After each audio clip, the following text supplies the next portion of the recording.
Oi, gente! A gente está aqui de volta no Papo com a Jaque. A gente está falando de psicologia e de atendimento clínico para crianças, que é o foco da Jaque, que é a especialização dela. Se você não viu a primeira parte do vídeo, tá muito legal. Vamos deixar aqui em algum lugar aí que o João vai pôr para vocês, né, João?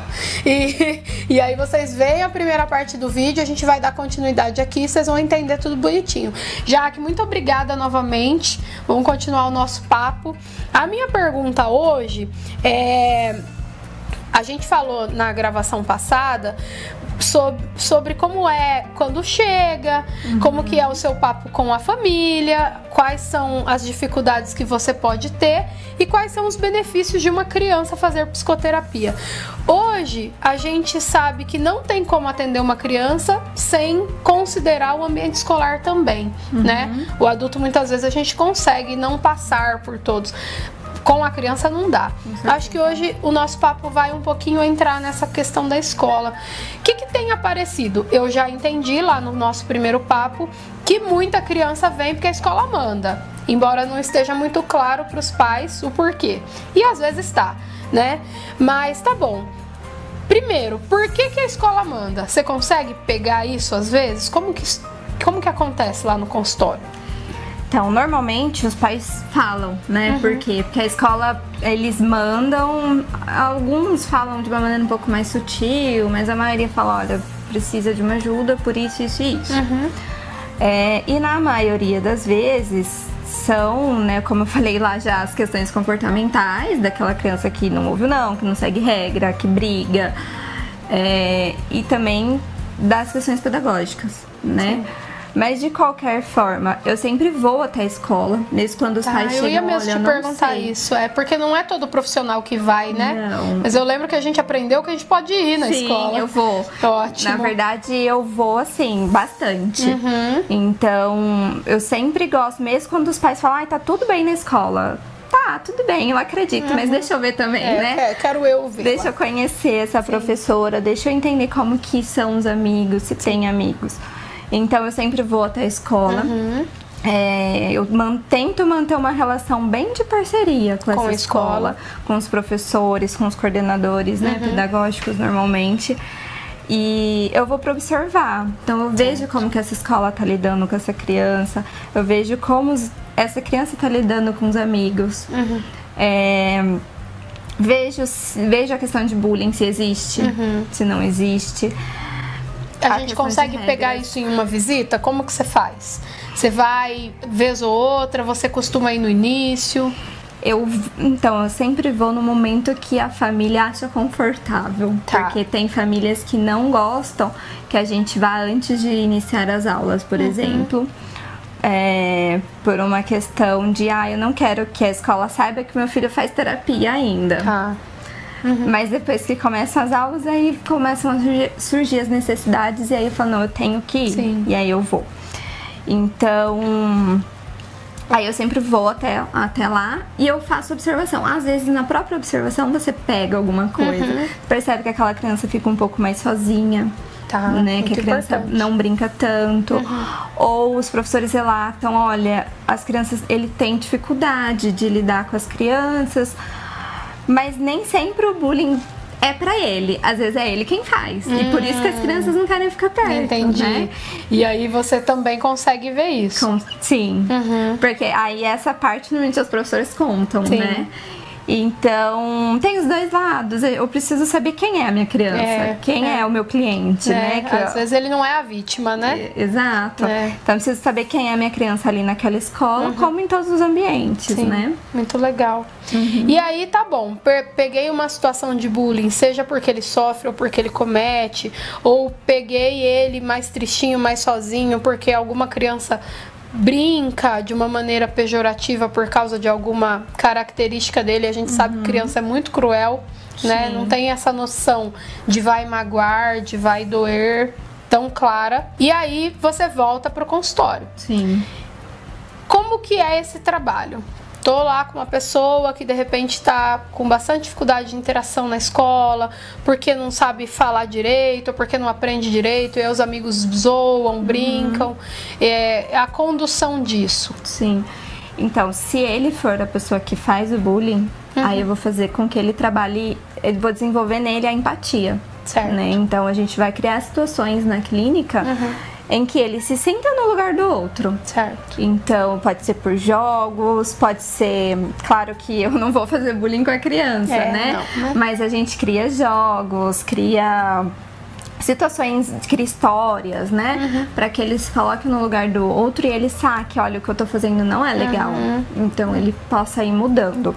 E eu trabalho também bastante com, claro, né? Com reforçamento. Claro. Então, eu combino com ele, olha, se você não fizer tal coisa, ou se você passar tantos dias, fazer tantos amigos, ou brincar com tantos colegas sem briga, aí depois, tipo, ele ganha alguma coisa legal, ele tem... E aí tem uma combinação com os pais. A gente sempre combina, né?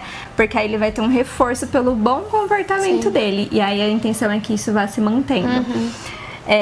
E já quando ele é quem sofre o bullying, já é um pouquinho mais difícil, porque exige de outras pessoas, outras crianças que não são meus clientes. E aí você não consegue alterar, né? Não consegue controlar tanto. Né? E isso é uma coisa geral do nosso trabalho. Sim. Quem muda é o nosso cliente, não são as pessoas que estão ao redor. Mas aí entra uma parceria com a escola, porque a escola precisa saber como incluir aquela criança, como ajudar aquela criança. Então eu oriento também, tem muito esse trabalho de inclusão, de trabalhar com a escola, como que eu vou incluir essa criança, como que eu vou mostrar para os colegas que essa criança tem uma dificuldade em tal coisa, né? Então, aí nesse caso é muito mais uma parceria com a escola, ou talvez ir até a escola também, é bacana eu ir na escola e conversar com os colegas da sala, claro que sem a presença, né, da criança, mas eu sempre aviso, eu sempre aviso, porque ele é meu cliente, ele tem que saber o que está acontecendo. O nosso compromisso é com o cliente, mesmo que ele for uma criança. Então eu sempre falo isso, ó, eu vou conversar com a tua mãe. Exato. Ele precisa saber o que vai acontecer à vida dele, né? E isso dá valor também para ele. Com certeza. Então é legal isso também, de ir na escola, fazer uma roda, conversar com os colegas, explicar o que está acontecendo. Né? Isso é inclusão. Sim.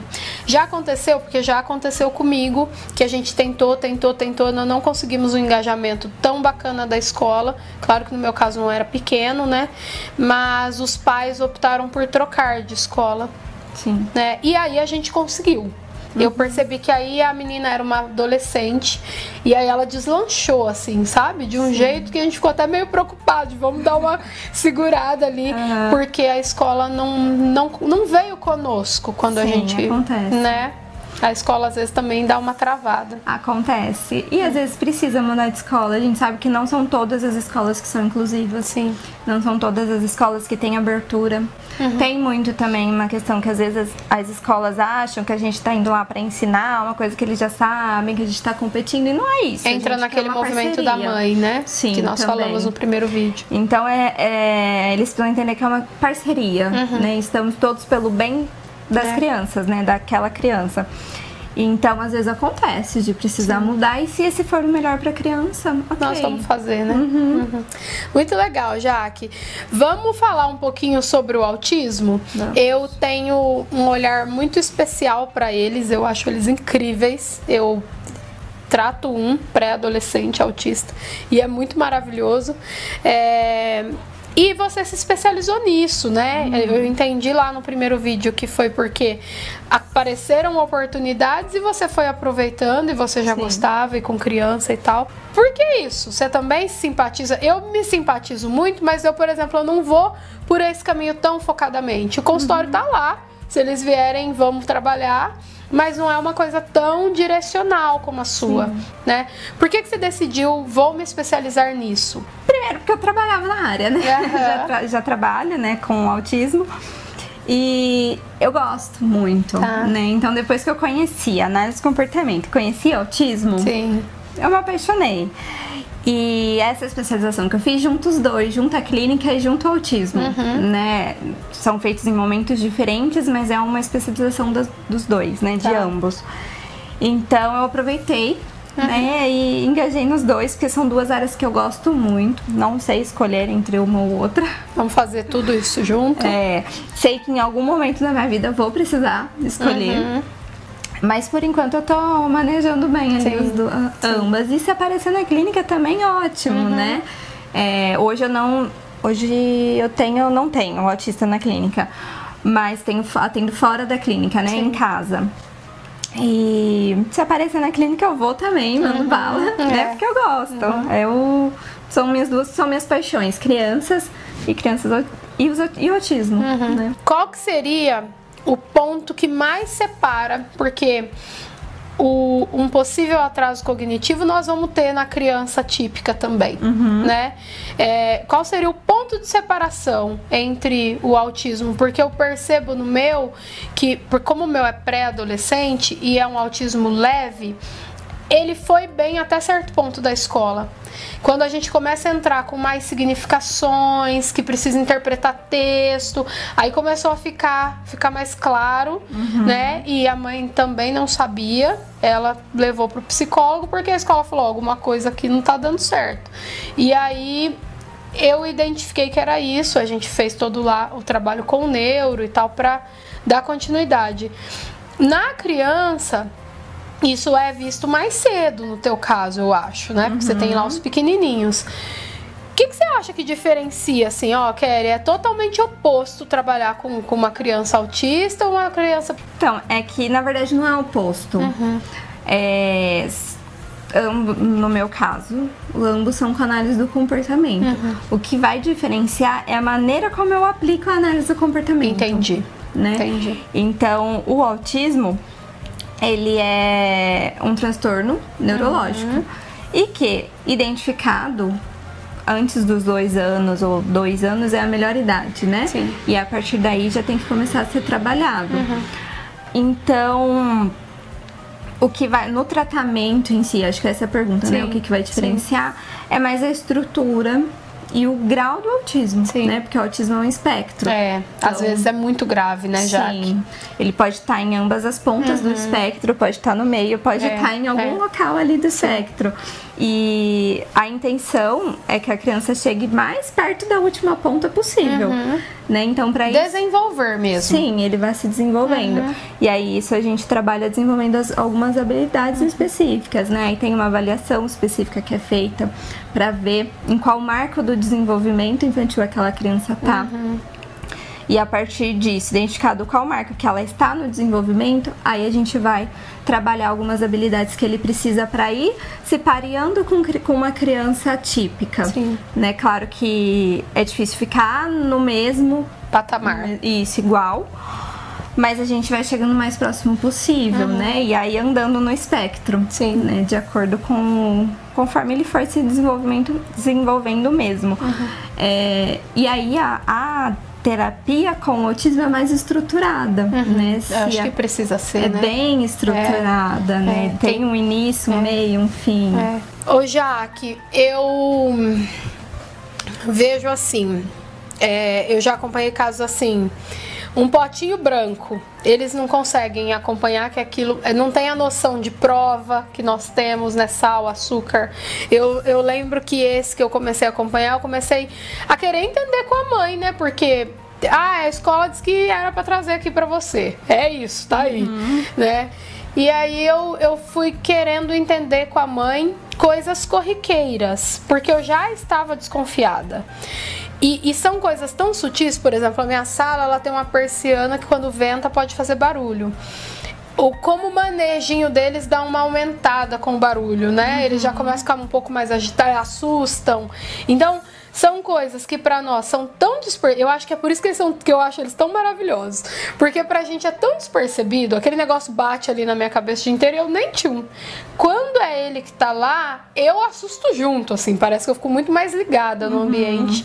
Porque o ambiente acaba interferindo muito em como ele se comporta comigo, né? E aí tem que ser mais estruturado, eu acho, por isso, porque tem que estar tudo muito mais desenhado. Não basta eu dizer pra ele, guarda os brinquedos, né? Eu preciso ser mais clara com isso. E muitas vezes você precisa ensinar o que significa a palavra guarda. Guarda os brinquedos, né? Que brinquedo? Tem um monte de coisa aqui. E o meu é super leve, assim. E a maior parte das coisas ele entende, ele sabe o que é os brinquedos. Mas ele precisa de um comando mais claro. Por exemplo, se tem carrinhos e ursinhos, eu não posso falar guarda os brinquedos. Eu preciso preciso falar, guarda o urso e o carrinho, né? E é isso, não é? Eu acho que é nesse sentido que você fala, que tem que ser muito mais organizadinho para ter mais clareza para eles. Essa estrutura, ela entra desde o ambiente, por exemplo, limpar o ambiente, então fazer a terapia numa sala que tenham poucos estímulos, né? Que tenham poucas coisas ali para distrair, para que fique mais objetivo o que ele precisa. Sim. A gente usa muito a mesa, mas dá para usar o chão também, um espaço ali que esteja limpo. E aí coloca só os estímulos que a gente vai usar. Sim. E é estruturado no sentido de que a gente vai aumentando o grau de dificuldade. Para que ele vá aprendendo. Sim, então uma instrução pode começar curta, como guarda. Ok, ele guardou. Depois eu posso falar, guarda o brinquedo. Depois, vai ali, guarda os brinquedos, por favor. Sim. E a gente vai aumentando. Mas isso de acordo com... Conforme ele vai se desenvolvendo, ele vai conseguindo responder àquilo. E também tudo de acordo com o que é possível, com o que ele precisa desenvolver. Então, por isso que essa avaliação que é feita... a gente consegue ter uma ideia exatamente do que ele precisa desenvolver naquele momento, naquela idade, e vai indo aos pouquinhos e vai aumentando. Sim. Vai aumentando, entre aspas, a dificuldade, né? Para que ele vá chegando perto daquela... mais próximo do esperado para a idade. Sim. E essa questão do barulho é porque tem uma sensibilidade muito grande, muito maior, né? Então, ao toque, ao som, ao visual, né? E aí pode ser que tenham as estereotipias, né? Que é esse movimento que você falou. Então... a gente precisa ter um cuidado maior. E quando você começa a trabalhar com isso, é muito interessante que realmente você também fica muito mais atento a tudo. Nossa, como eu percebo que eu sou outra psicóloga quando é ele. Né? Parece que todo o meu corpo tá mais preparado para tudo. Não sei nem explicar isso, talvez nem a psicologia explique. Mas é uma coisa que lá na hora eu percebo que acontece. É uma Kelly muito mais atenta a tudo para garantir que ele esteja bem. Sim. Né? É condicionamento. Depois ela, ó o povo me levando, ó o povo caminho errado. Você se condiciona ao ambiente que fica mais adequado para o seu cliente, né? As primeiras vezes que eu ouvia, eu fico tão ligada neles, eu acho, que eu não ouvi a janela. Ele movimentou de um jeito que eu não conhecia. O corpo dele. E aí eu prestei atenção no ambiente e eu vi que era o barulho, né? Aí eu já comecei a pensar, será que tem alguma sala vazia dos vizinhos, assim? Já pensando em como que eu ia resolver pra ficar tranquilo pra ele. Né? E aí... Mas ele é adolescente, então ele já fala muito. E é mais fácil, não é uma criança, né? Sim. E é leve, então a gente acabou conversando sobre aquilo, mas eu sempre dizendo pra ele, olha, se você... Ele assustou umas 2 vezes, eu falei pra ele, você quer mudar de sala, né? Aí ele não, aí passou um pouco, ele falou pra mim, eu quero sentar aí com você.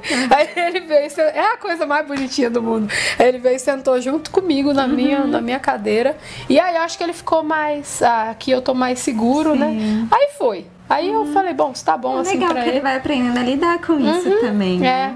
Também não vamos tirar o barulho, né? O barulho tá aí. E vai ter em outros lugares também, ele precisa aprender a lidar com isso. Mas é muito apaixonante, é uma gracinha. Ô Jaque, e como que é quando você dá essa notícia né, do transtorno para os pais? Como que eles recebem isso no geral, assim? De repente, meu filho pode ter autismo. Aí eu acho que não só do autismo, mas qualquer diagnóstico, qualquer situação é bem difícil, né, para os pais. Então é aquele momento de acolhida, né, realmente aquele momento que os pais, muitos negam, e é normal, né, isso acontecer, a negação mesmo daquilo que está acontecendo. Buscam outras opiniões, né? Outros médicos, outras avaliações. E não só no início, mas também no decorrer do tratamento. Isso acontece bastante. Então, no decorrer do tratamento, tem aqueles momentos que os pais caem, né? Que eles falam, poxa vida, o que eu faço? né? É difícil, realmente, nesse momento que cabe a nós é acolher, né? Acolher, talvez indicar terapia também, que é muito importante que os pais façam terapia. Sim. Isso também em qualquer situação, né? Sim. Que eles façam terapia também, que busquem ajuda, que eles se cuidem. É uma coisa que eu falo muito pros meus pais das minhas crianças, que eles precisam ser cuidados para poder cuidar. Sim. Do mesmo jeito que a gente precisa, sim, né? Nós precisamos a gente precisa de cuidado também, senão a gente não consegue cuidar do outro, sim, né? E isso cabe também aos pais, o tempo todo, eles precisam se cuidar. Quando a gente fazia estágio, a gente sabe das dificuldades que é para um estudante de psicologia os estágios, o que acontece por aí, nós vivemos tudo isso. Mas eu percebia algumas famílias, é claro que isso também tem a ver com uma questão financeira algumas vezes, pelo menos nas experiências que eu tive de estágio, no geral, durante a graduação. Mas não somente isso, eu percebia que algumas crianças, e eu vi crianças em alguns estágios que eu fiz, com um autismo gravíssimo, assim, extremamente... de você não achar que a pessoa vai se desenvolver, mas de ter um investimento da família tão forte naquilo e tão de todos os lados, de você ver coisas que você falava, meu Deus, eu não acredito que é essa criança que eu vi lá no início do estágio. Mas a gente também via muita negligência, muita negligência. A gente via a negligência pela negligência, e a gente via a negligência pela negação, né? Então eu nego, então eu não vou cuidar, eu vou deixar aí, é isso que eu vou fazer e tá bom. E aí você tenta trazer esses pais pro tratamento, mas eles não engajam. Eles levam lá pra você, eles meio que esperam que você faça, né? E eu senti os campos com essas dificuldades e a gente ali muitas vezes só na observação. Você viveu situação já no consultório ou lá no trabalho mais focadamente com os autistas, de que você via a negligência e que você, às vezes a gente, não só no autismo, eu lembro que eu tive próximo a mim uma criança, uma menina com algum atraso cognitivo associado lá a mais algumas dificuldades, e eu percebia claramente que se tivesse havido um investimento naquela criança de pequeno, ela poderia estar muito perto daquela reguinha que a gente estava falando ali da outra criança da escola, amiguinha dela, né? E não houve, então ficou aquele atraso que vai acompanhar. Você viveu já algo nesse sentido? Já,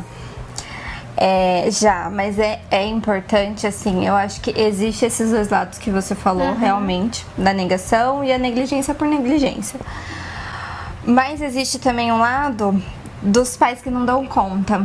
Certo. Então eu vejo muito isso, dos pais que negligenciam, sem querer negligenciar. Não é maldade, né? Sim, mas pelo fato de que eles não dão conta, de que a demanda é muito alta para eles, a demanda assim de lidar com um filho autista ou um filho que tem questões comportamentais, um filho que precisa de limites, um filho com TOD, um filho com ansiedade, enfim. E a demanda acaba sendo muito alta e por isso eles acabam negligenciando sem querer. Sim. E aí, esses são aqueles pais que antes de qualquer coisa precisam estar em terapia, né? Que aí cai na mesma tecla. Sim. De que esses essencialmente assim precisam da terapia. Mas já os casos de negligência por negligência, a gente é triste, mas eu acho que o dever ético seria a denúncia, né? Nesse caso, seria o mais ético a fazer. E o negar também volta pra tecla de terapia. Sim, né? Que é importante. Aqui a gente fala da criança, que nós entendemos muito mais grave, porque a criança é dependente, né? Mas eu vejo muito no consultório com adolescentes, jovens na graduação e até adultos enfrentando o transtorno de ansiedade e depressão, a importância do ambiente, das pessoas ao redor. Eu às vezes falo pro João o quanto que as famílias atrapalham às vezes, né? Porque é uma fala mal colocada para um depressivo e tudo que eu fiz naquele período se perdeu, né? E aí... Então, a importância da terapia para todos os envolvidos. Eu acho que com a criança mais ainda. Com certeza. Né? Porque é um ser que depende totalmente de outro ser. Sim, de outros, né? Porque ele está em fase de aprendizagem. A criança está aprendendo o tempo todo. Nós estamos aprendendo o tempo todo. Sim. Mas a criança mais ainda, né? É o momento que ela está ali nos primeiros aprendizados dela. E é com o pai, é com a mãe, é com a irmã, é com a avó, é com a escola. Então todo mundo precisa estar muito alinhado, todo mundo precisa estar muito bem para estar ajudando aquela criança. Sim. E aí a gente vê que diante de é mais difícil, eu escuto muito isso dos colegas que às vezes não querem atender, eu tenho os meus motivos para não atender que não passa por isso, mas eu escuto alguns colegas falando, eu não quero atender criança porque o problema da criança são os pais, né? E eu acho que esse nosso papo, a primeira e a segunda parte, mostrou que sim, né? Porque a gente precisa dessa continuidade. E mesmo assim, você topa fazer. Né? Então acho que parabéns, porque a gente vê que não é fácil, né? Eu não atendo por um envolvimento emocional muito grande, então não é nem pelos pais.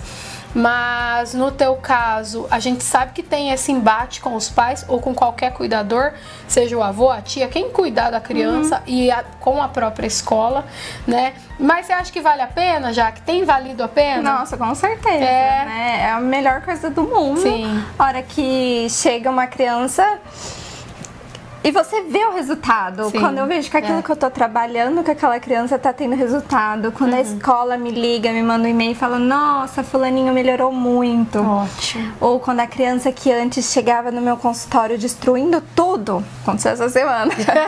A criança que estava destruindo o meu consultório. Tentava, né? Porque eu não deixo. Tava tentando destruir tudo há 3 semanas. Na última, ela saiu igual uma princesa. Entrou princesa, saiu princesa. Olha. Assim, né?